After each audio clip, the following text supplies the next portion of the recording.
If you, again, you can pare this down, but if you were to put together just a three-piece collection that exhibits the values, the ethic, and I think the strongest suit of Bremont, what three watches would you each pick? For me, they're all our babies, so it's a bit like who's your favourite child, isn't it? But it's and Giles has got quite a few dotted around the world. I know there are many different countries and the rest of it. But actually, the ones I think probably for me, the Martin Baker. It's the only watch to have ever gone through live ejection testing in the world. Working with them mechanically, it's really looking, the barrel, the technology. That's definitely probably one of them. For me, probably our C Classic, which is one of our first watches we ever designed.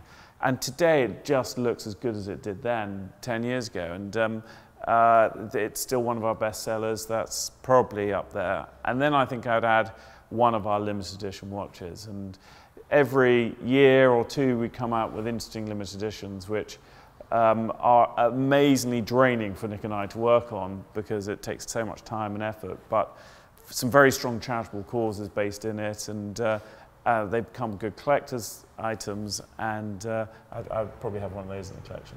Okay, very cool. And Nick, does Giles speak for both of you? You should have asked me first, and I'd come up with something very similar. No, the C's and the Martin Bakers are pretty much what Bremont's about. One is pretty the C's are very lovely because you can wear it with a pair of jeans or you can wear it with a suit, and it is so versatile in that respect. And when you see someone with a red barrel, MB1, which means they've ejected from an aircraft, each watch has an incredible story to tell. And that's something very, very special. And that whole three-piece case, you can do some interesting things with materials. It's quite unique to Bremer on the way the sort of the lugs sort of melt over the case. And that really shows it off well.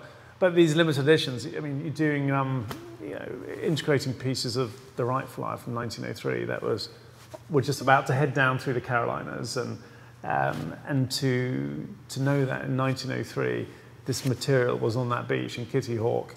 Parts of the material went to the moon with Neil Armstrong, sewn into his flight suit, and other swatches have been given to presidents, and this bit about this big we integrated into this watch, and you'd never know looking at it until you turn it over, and I think it's a great dinner party piece as well, but also knowing that with all these limited editions, a good percentage goes to charity. So we helped their museum, they're just setting up in Dayton, Ohio. So they all have these lovely stories, and you get completely engrossed, don't you, in the stories.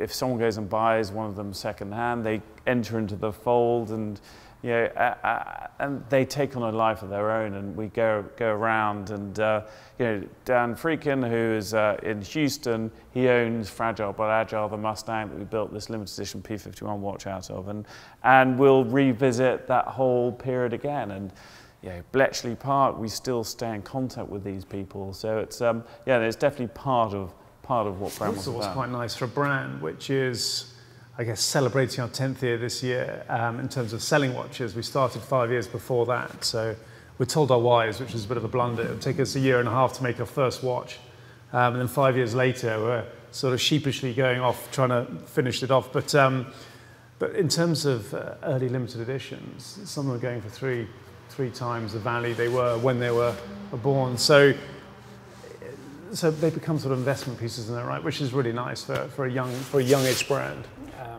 And that's something I kind of want to follow up, because you think about Rolex early 1900s, Patek Philippe 1839, Vacheron Constantin 1755, Bremont conceived 2002 into production 10 years ago in 2007. You've come an enormous distance in a short time, but if you were to project forward now, what do you see as the narrative arc of the brand over the next 10 years? Where do you guys want to be? We set out with a clear objective, and that was to do our bit for the rebuilding British watchmaking, and doing that, it's not just about producing a watch, it's about setting up the training schemes for apprenticeship watchmakers, apprenticeship machinists, the facilities, the design skill set in-house. And it's a constant journey, and it doesn't happen overnight, and you have to train up, and you've been working on components, this new movement we've been working on for the last 3 years, and it's totally absorbing. So we feel we're only just starting really what we can achieve, and we're very proud of where we've got, but there's just more and more. And also, that's, I think in 20 years' time, so if you could look back and you can say, okay, what was Bremont about? You know, when Giles is even greyer and I'm even more aligned, you'd be able to look back and say, actually, what was Bremont about? It was about playing a small part, no matter how small, in reinvigorating watchmaking in the UK. And I think that's a big part of what gets us up in the morning. It really is exciting. You've got these kids who you know, they might be 16, they might be 18, they may have been to university, they may have come out of the military, they may have never been in watchmaking before, and they now have a path. They can say, actually, I want to be a watch technician, I want to be a watchmaker, I want to be in quality control, I want to be, but all in the watch industry in the UK, and we can't find watchmakers unless we train them. So it is all about that, and that's what people, I mean, hopefully you cut most people through in Bremont, they'd read sort of Bremont like a stick of rock, and with that, you know, everyone knows